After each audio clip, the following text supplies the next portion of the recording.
Oobla Lortak, Kanawik Pizzy. Well, today is Monday. What day?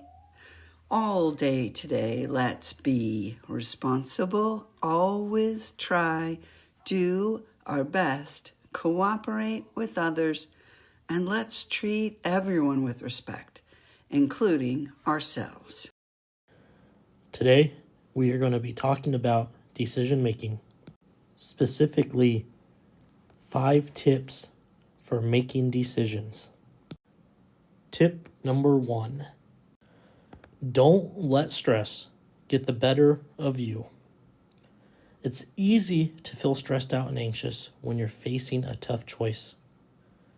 You might tend to rush your decisions without thinking them through, or you avoid making a decision at all because the stress has put you off your game. If you're feeling anxious about a decision, try to manage your stress so that it doesn't cloud your thinking. Go for a walk or hang out with friends to help manage your stress. Tip number 2, give yourself some time if possible. It's hard to think clearly under pressure, and sometimes your first idea isn't always your best one. Give yourself the chance to sit on a problem for a while so that you can process your options and feel confident about the course of action you choose. Tip number 3, weigh the pros and cons.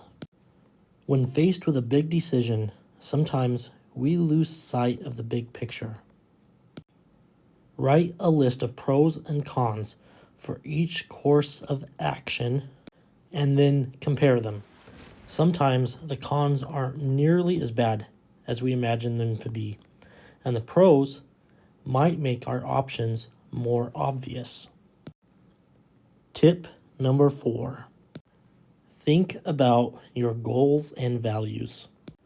It's important to be true to ourselves and what we value in life. When you factor into a decision the things that are important to you, the best option might become obvious. At any rate, you're more likely to end up with an outcome you're happy with. Tip number 5, consider all the possibilities. Making a decision can result in several different outcomes, and not all of them may be obvious. When considering each option, don't just list the positives and negatives. Write down any likely consequences.